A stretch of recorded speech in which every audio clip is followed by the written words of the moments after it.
Do Jornal Público, este é o podcast Mais Lento do que a Luz. Bem-vindos a Mais Lento do que a Luz, o podcast de David Marçal e Carlos Filhais, agora no Público. O nosso convidado de hoje é o biólogo Gonçalo Calado, professor de Ecologia e Biologia Marinha na Universidade de Lusófona, em Lisboa, e também investigador no MARE, Centro de Ciências do Mar e do Ambiente. Doutorou-se em 2001 em Biologia pela Universidade de Santiago de Compostela.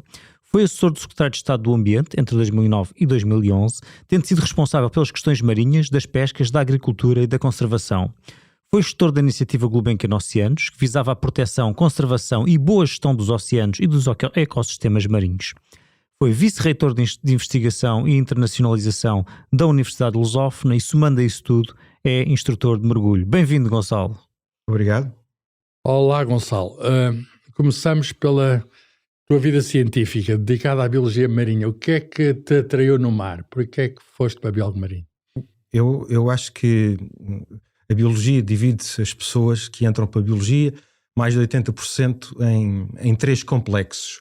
O complexo de Jane Goodall, que é as pessoas que acham que os macacos são quase iguais a nós. O complexo, agora mais recente, CSI, em que alguém cospe e temos um assassino, depois de fazer uma PCR, e o meu, que é o complexo Cousteau, que agora se chama outras coisas. Ou seja, aqueles que ao domingo, à tarde, ficavam a ver as imagens. Antigo, Cousteau, eu lembro-me disso. Exatamente.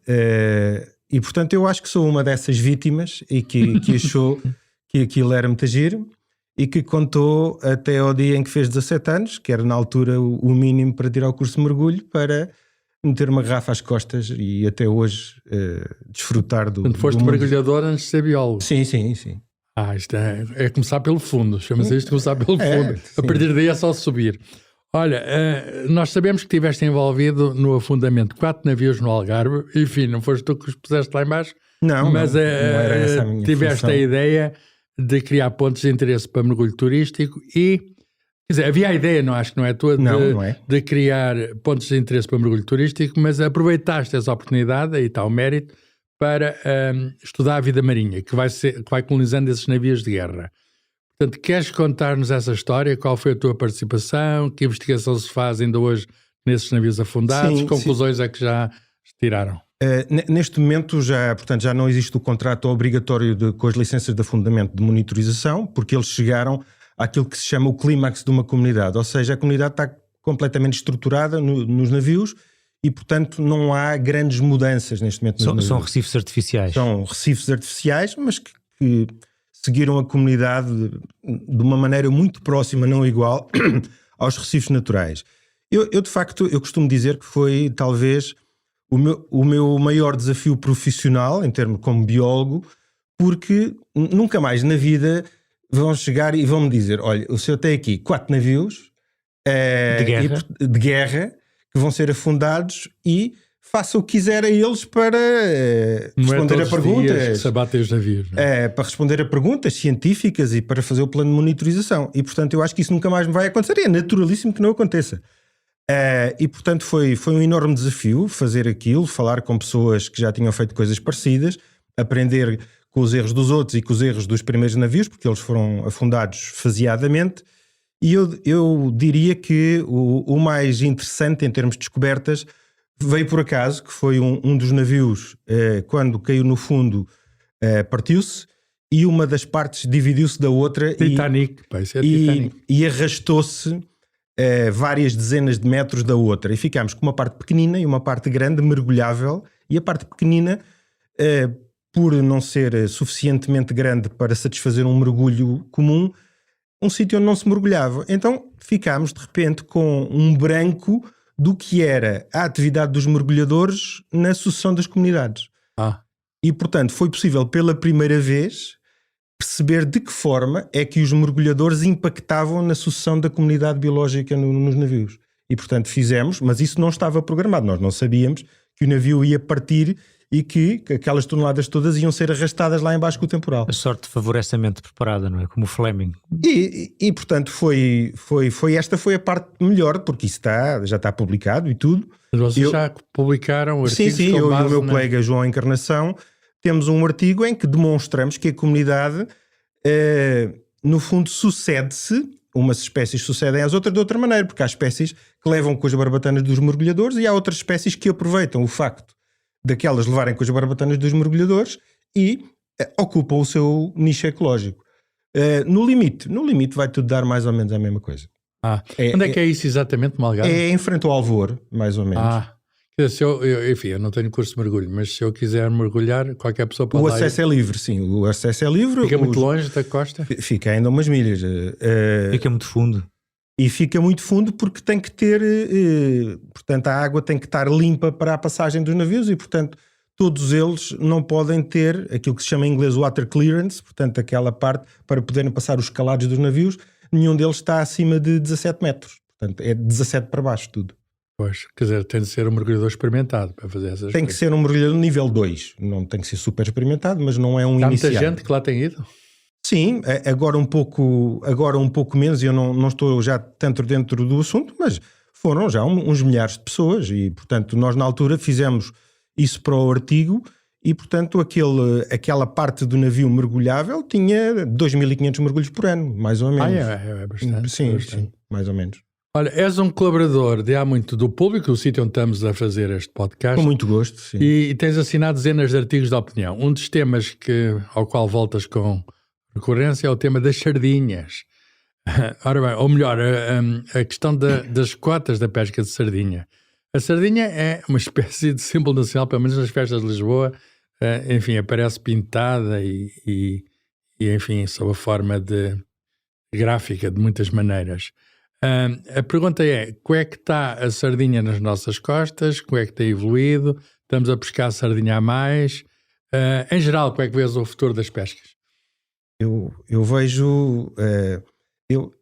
Eu gosto da parte das sardinhas porque, por sendo um símbolo nacional, parece que não podemos tocar nele. E se fossem cavalas não havia o mesmo tipo de primeiras páginas e, portanto, podíamos estar a sobreexplorar a cavala ou a anchova e não era um problema. Quando vem a sardinha, aparece logo aí esses comentadores tudólogos a dizer não me façam isso. Ou seja, vamos proteger tudo, mas por favor deixem-me continuar a comer sardinha. Ganha o estatuto. Não é? É isso que me fascina e fascina-me também essa parte nas pescas versus a política do mar em geral. Ou seja, nós temos ali uma coisa com as pescas, com o facto de os pescadores serem esses bravos homens corajosos que vão buscar o nosso alimento ao mar, etc. E, portanto, nós perdoamos tudo aos pescadores até pescarem a mais. E não só perdoamos, como subsidiamos isso e queremos isso. E é isso que eu muitas vezes contesto, é a forma como depois a decisão política agarra nos dados científicos que vêm pelo ICES, pelo Conselho Internacional da Exploração dos Mares, com o apoio primeiro dos cientistas portugueses em Portugal, que mandam e não é só para a sardinha, é para muitos estoques, não é? Quase e depois todos, eles agarram naqueles dados e mandam para o caixote de lixo. Ou fazem os políticos, ou seja, quando se faz aquela reunião pouco antes do Natal das comissões das pescas, dos governantes das pescas, em que depois vêm assim com um ar de a barba por fazer, etc., que como se fizeram lá muitas horas, foi uma vitória histórica para Portugal porque conseguiu mais não sei quanto de chaputa, menos não sei quanto de lagostim, mais não sei quanto de... Mas eu consigo perceber, os cientistas recomendam que haja contenção nas pescas por causa da manutenção dos estoques, sim. Dos estoques. E por causa da os políticos querem lá saber, é isso?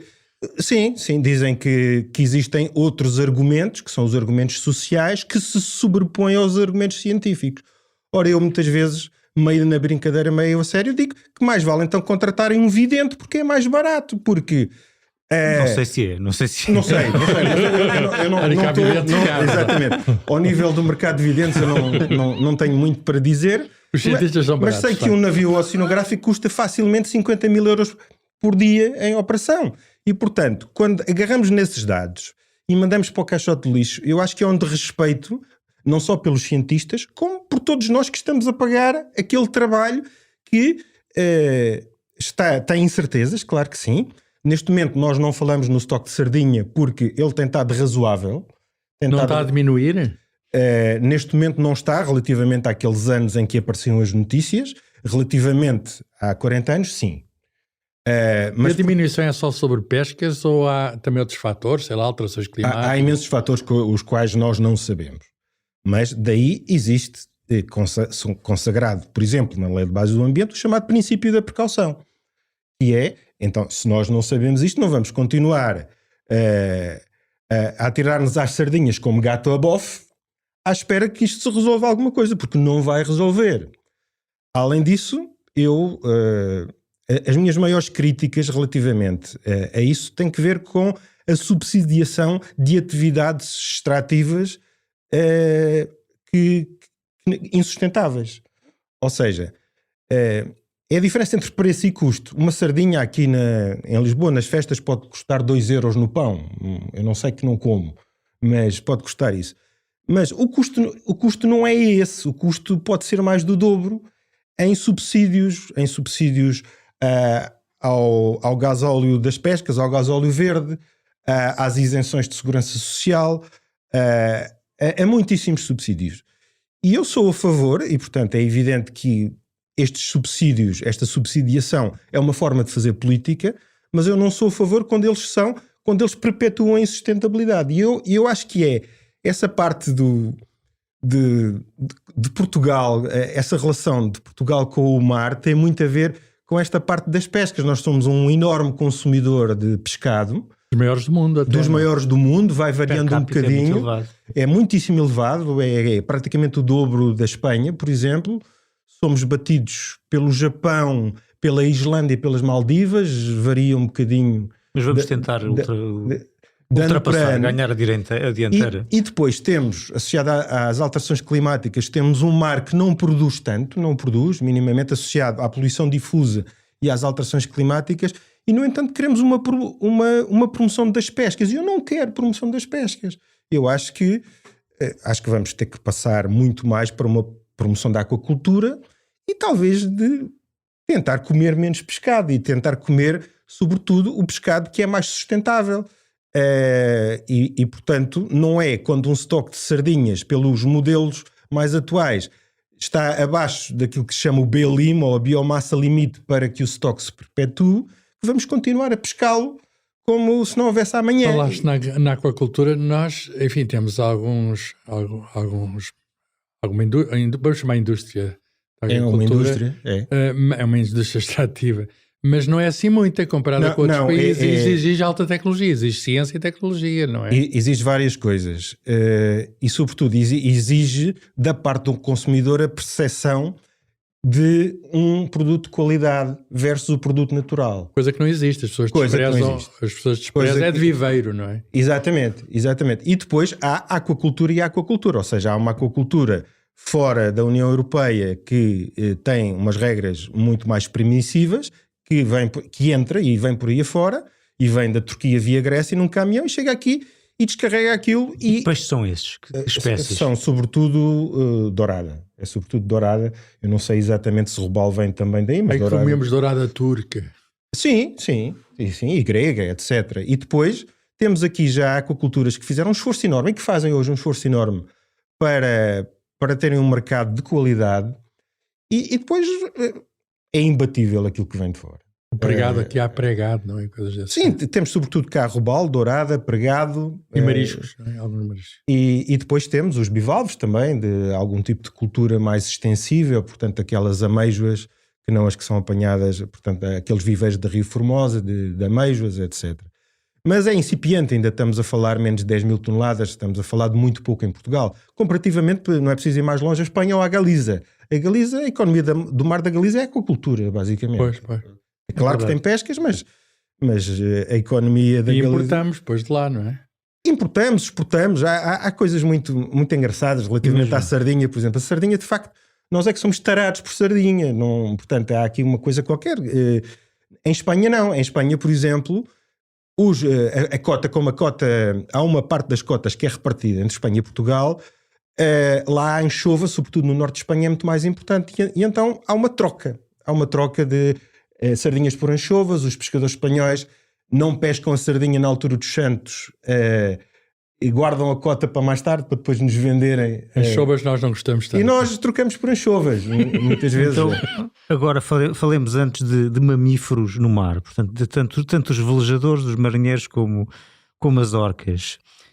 que é uma história curiosa. Desde há 2 ou 3 anos que há um grupo de orcas aqui na zona da Península Ibérica que tem interagido, é assim que agora são designadas estes anteriormente designados como ataques a veleiros. Portanto, agora as orcas têm interagido com veleiros, com o que é um comportamento novo e estranho.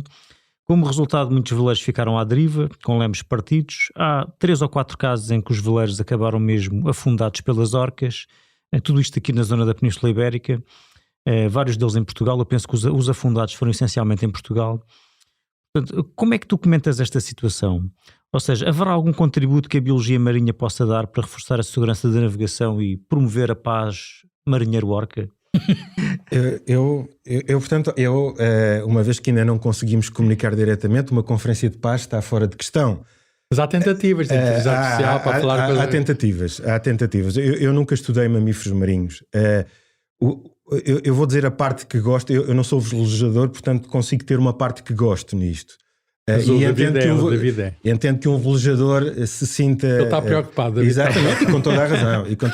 A orca é um bicho grande. A parte mais interessante para mim é um comportamento adquirido. Ou seja, sabe-se a data e o grupo, não sei se será uma família alargada, que adquiriu esse comportamento e que depois transmitiu aos outros grupos, porque houve ataques simultâneos. Ensinou. Eu acho isso espetacular.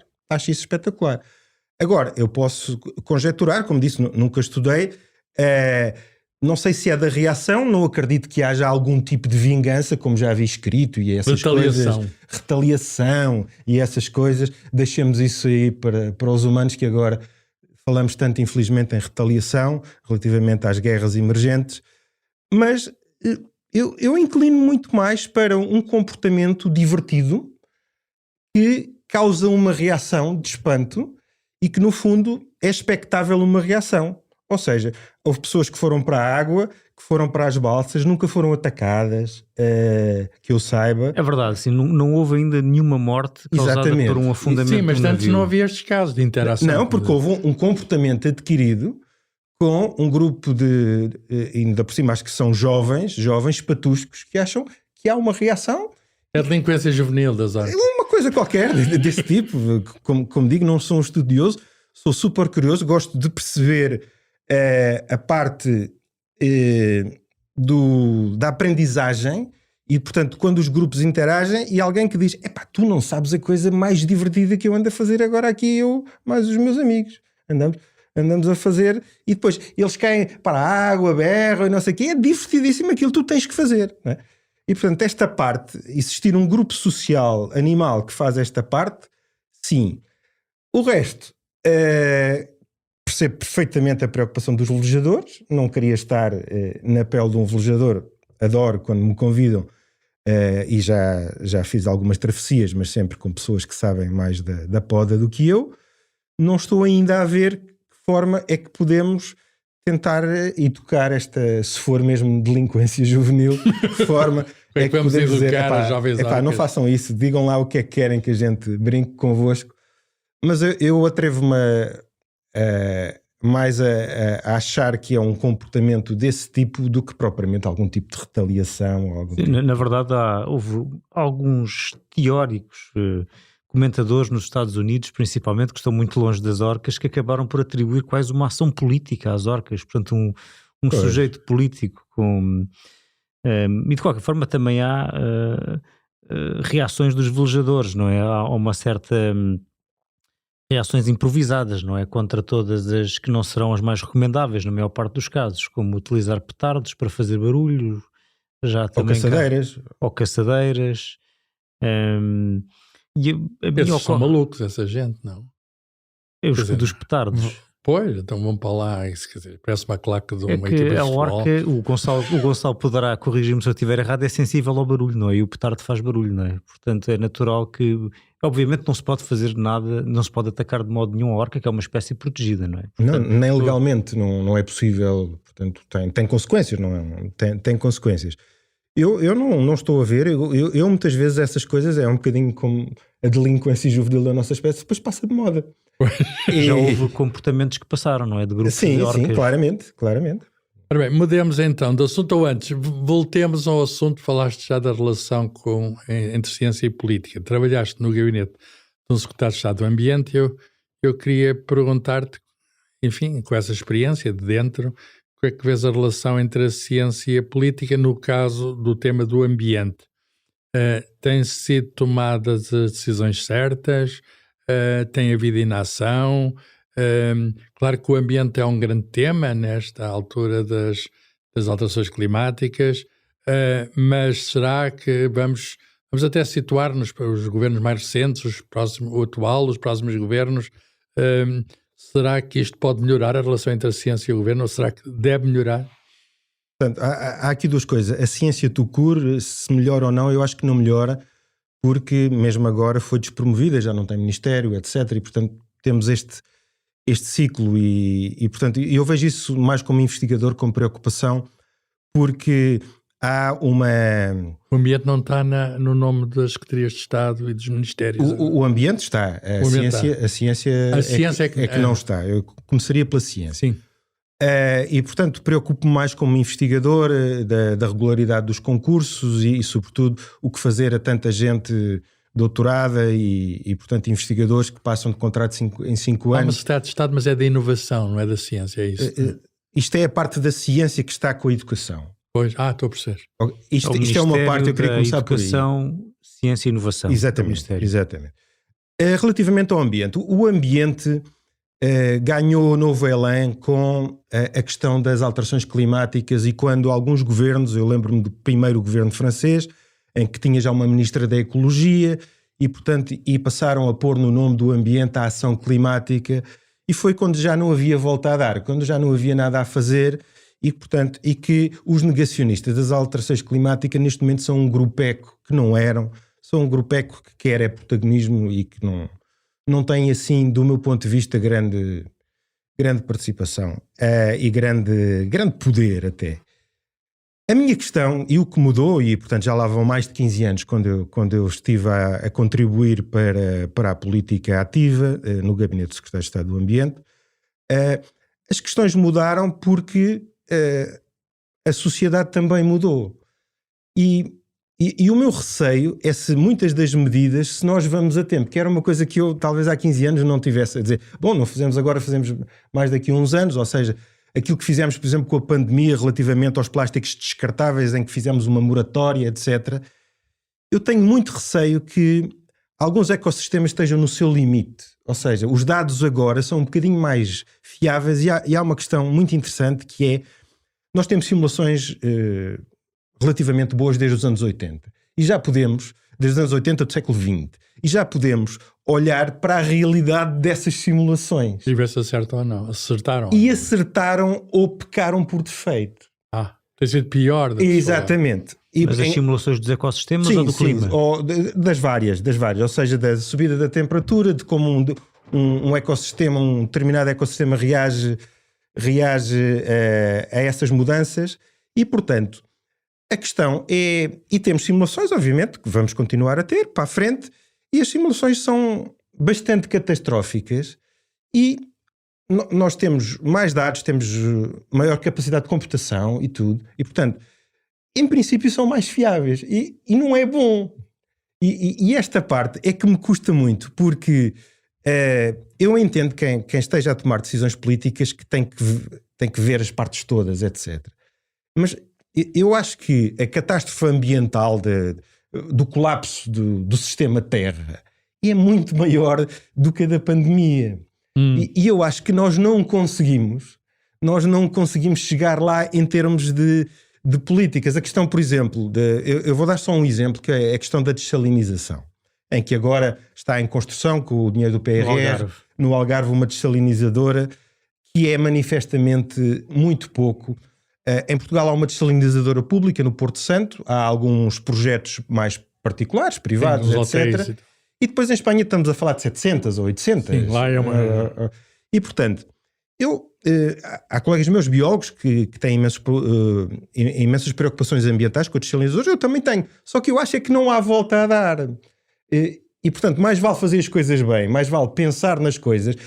pensar nos melhores sítios para pôr desalinizadoras, pensar na melhor energia, que também é uma questão energética das desalinizadoras, porque assim, nós vamos fazer e depois vamos fazer mal. Vamos fazer mal. Quando falta a ligação entre a ciência e o futuro acima de 4, 5 anos. Ou seja, eu sei que mais do que da mitigação, também apostar na adaptação às inevitáveis alterações climáticas. Com a simulação do aeroporto do Montijo, uma parte da pista ficava daqui a 25 anos debaixo d'água. Isto não é um sinal que se calhar devemos fazer noutro sítio? Para mim é. Um aeroporto que estamos a pensar há 52 anos. Depois decidimos fazer e já temos que pensar que o fim da pista daqui a... Mas o problema é que o político que o aprova tem um mandato de 5 anos. Não é? Exatamente. Portanto, há aqui um desfazamento. E eu acho que só a sociedade que não tem mandatos desses de 5 anos é que vai conseguir forçar isto. Não é? O mesmo relativamente à poluição do mar, etc. Portanto, eu acho que o ambiente tem um novo elan que não tinha na altura e que ainda há alguma guerra. Viu-se agora na Europa com a questão da agricultura e as medidas ambientais e, portanto, as manifestações, não só em Portugal... Aí estão a reagir, digamos, contra a proteção demasiada do ambiente, os agricultores, e estão a encontrar ressonância nos políticos concorrência desleal contra mercados que são duas coisas que eles misturam. E uma, eu estou completamente do lado deles, que é a questão da concorrência desleal, em que falámos agora relativamente à questão da aquacultura, era isto que se estava a falar. A outra, eu estou do lado contrário da barricada, que é a questão ambiental. Ou seja, nós não podemos continuar a esgotar o solo, a esgotar os recursos hídricos, etc., só por causa da concorrência desleal. Temos que fazer as coisas de uma maneira diferente, não é? Mas a política tende a equilibrar essas coisas, não é? Com o conhecimento, sempre baseado no melhor conhecimento. Claro. Eu acho que tem que equilibrar, mas muitas vezes, eu acho que um pouco menos agora, é para o lado do ambiente, é para o lado das sardinhas que não votam, é para o lado dos caracóis endémicos, e depois o lince não, porque o lince dá uns peluches fofinhos, por exemplo. Então gastamos dinheiro num lince. Okay? Eu, na altura, fiz as contas, eu estava lá quando os primeiros linces foram libertados. Quanto é que cada lince libertado custou à Europa, a todos os programas? O lince era caro, não era? Era caríssimo, mas eu acho muito bem o que se gastou, e é um programa de sucesso. Mas então, não houve uma capa, mas houve uma capa de outro jornal que não no Público, quando eu lá estive, que era agarrarem num rato assim, ao contrário, e dizer: este rato vale 11 milhões de euros, que era o rato de Cabrera, e de se ter feito... Não era o rato Mickey, com esse preço. E de se ter feito, estamos a falar em 2009, de se ter feito a opção de um viaduto em vez de um aterro para preservar o habitat do rato de Cabrera. E, portanto, a imagem de desdém que eu recortei, guardei, é agarrar num rato pelo rabo, página, este rato vale 11 milhões de euros. Era esta. E, portanto, eu acho que isto está a mudar. Como eu disse, o meu único receio é se vamos a tempo. É só este. Mas sim, está a mudar. Gonçalo, para terminar, aquilo que também tem um grande elan desde há muito é a aposta no mar, não é? Fala-se muito, nós temos um enorme espaço marítimo, se considerarmos a Madeira e os Açores. Como é que vês a aposta de Portugal no mar? Tem sido feita ou são só palavras? Temos oportunidades que devemos aproveitar? Iremos aproveitá-las? A agenda da investigação científica devia privilegiar o mar? Como é que vês esta ideia da aposta no mar? Eu tenho muitas dúvidas, porque a questão é que a investigação nas pescas é uma espécie de um buraco negro na política do mar, suga tudo, suga os recursos todos, porque é o que pensamos. Eu acho que não é por aí mesmo. Eu acho que existem outros usos do mar. Eu sou completamente a favor da moratória relativamente à exploração do mar profundo que o Governo Regional dos Açores... Não? Sou perfeitamente a favor da moratória, mas ao mesmo tempo não acompanho aqueles que dizem que não devemos estudar porque depois as empresas vão aproveitar esses estudos. Eu acho que isso é ridículo. É o mesmo que a questão da bomba atómica. Ou seja, nós devemos ter o conhecimento na nossa mão. E, portanto, devemos ter o conhecimento sobre o que é que lá há e as melhores formas de o explorar, e se é possível explorar aquilo minimizando as coisas. E a questão do mar, alguém disse, eu já vi muitas referências, e, portanto, não vou dizer quem, porque eu não atribuo a fonte primária, que de facto não somos um país de marinheiros porque os marinheiros foram nas caravelas e não voltaram. Somos o país daqueles que não se meteram dentro dos barcos.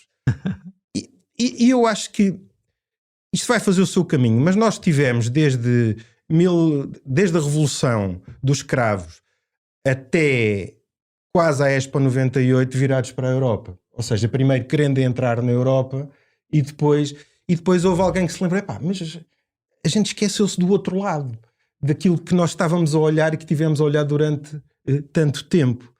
E, portanto, há aqui... eu acho que Portugal tem, de facto, uma relação complicada com isto. E isso repercute-se na questão da política marinha e marítima. Repercute-se não só na influência da Europa, como também no sentimento que as pessoas têm. O que é que vamos ali buscar? Vamos buscar essas riquezas, vamos conhecer, temos este mar tão grande, mas depois temos uma série de marinheiros que se sublevam porque não têm condições para ir escoltar um navio russo e, portanto, temos um desinvestimento na armada. Então, o que é que vale a pena? E eu acho que nós fazemos ping-pong entre estas coisas todas. Mas a Europa, vamos lá ver, isso dificulta-nos não é inimiga do mar. No seguinte, vemos países da Europa, até pequenos, mais pequenos que nós, como a Dinamarca, que apostam enormemente no mar, na investigação, na aplicação. Eu não conheço muito a relação dos povos ex-vikings com o mar. Eu acho que a nossa é muito mais recente, que teve que ver associada à queda do Império. Eu acho que isso ainda está muito presente e eu acho que a relação é diferente. A Europa, eu discordo, porque existiram 2 eventos agora que mudaram o centro político geográfico da Europa, um que foi o Brexit e agora a guerra na Ucrânia. E, portanto,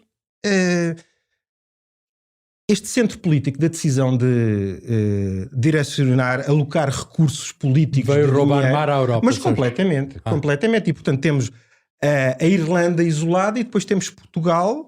uma parte da França, a França sobretudo está muito preocupada com a política agrícola comum, porque é o grande receptor, e portanto eu acho que com estes 2 eventos nós perdemos esta parte atlantista que o Reino Unido tem força para continuar a tê-la e que nós andamos aqui um bocadinho às aranhas e ainda não percebemos para que lado é que vamos e que isso repercute na investigação científica.